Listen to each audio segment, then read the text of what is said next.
Bahawalpur scandal کی وجہ سے قوم خون کے آنسو رو رہی ہے، ان کے دل چیرے جا رہے ہیں کہ کس طرح ان کی بہو بیٹیوں کے ساتھ، بہنوں کے ساتھ زیادتی کی گئی، اور کس طرح درندوں نے ایک تو ان کی عزت کو تار تار کیا اور دوسرا پھر موویز بنا کے انہیں معاشرے کے اندر ذلیل بھی کیا۔ اسلامی جمہوریہ پاکستان کے اندر اتنی دیر تک اس طرح کی چیزیں ختم نہیں ہو سکتی جتنی دیر تک قانون کا نفاذ نہ ہو۔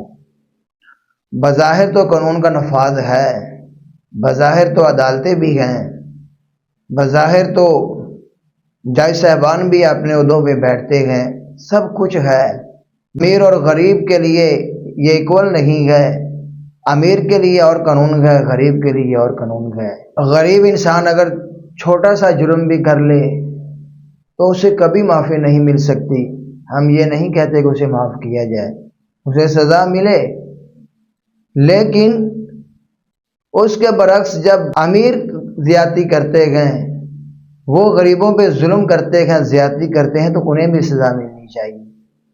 یہ دیکھیں اس اسکینڈل کے اندر بڑے بڑے لوگ شامل ہیں، وزراء شامل ہیں، وفاقی وزیر شامل ہیں۔ یہی وفاقی وزیر ہمارے لیے قانون پاس کرتے ہیں، ہمارے تحفظ کی یہ لوگ ضمانت ہیں، یہی ہمارے لیے پارلیمنٹ کے اندر لڑائی کرتے ہیں، جھگڑا کرتے ہیں، بحث کرتے ہیں، ہمارے حق کی خاطر لڑتے ہیں۔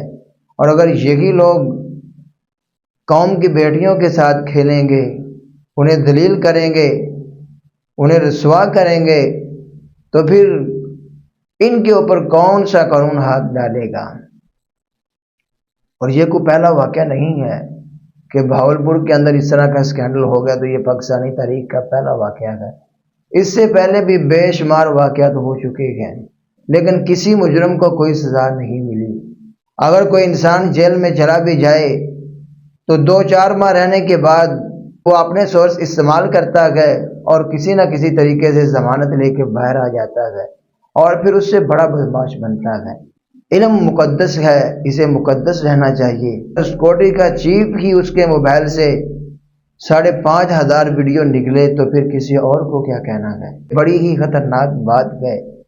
اگر ہمارے ان جامعات کے اندر اس طرح کے واقعات پیش آئیں گے تو پھر ہماری بیٹیاں کہاں پہ تعلیم حاصل کریں گی؟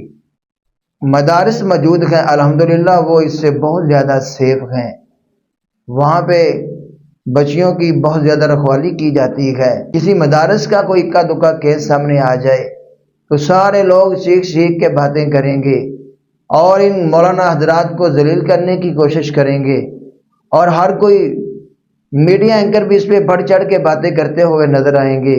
دین سے ہٹ کے کوئی چیز سامنے آ جائے تو پھر سب لوگ منڈا ڈالنے کی کوشش کریں گے۔ ہر انسان اس کی کوشش یہ ہے کہ کسی نہ کسی طریقے سے دینی جامعات کو برباد کیا جائے، ان کا استحصال کیا جائے، تو یہ بھی غلط بات ہے۔ اسی لیے ہم اپنی بیٹیوں کو یہ دعوت دیتے ہیں کہ اگر آپ پڑھائی سے پریشان گئے، تعلیم سے پریشان گئے، تو پریشان ہونے کی کوئی ضرورت نہیں ہے۔ جامعات آپ کے لیے کھلے گئے، دینی مدارس آپ کے لیے کھلے گئے، آپ وہاں پہ جائیں، ان کی پیاس بجھائیں، یقیناً وہ علم آپ کو رفت دے گا، بلندی دے گا، دنیا کے اندر بھی عزت دے گا، اور کل اللہ کے ہاں بھی آپ کو عزت ملے گی۔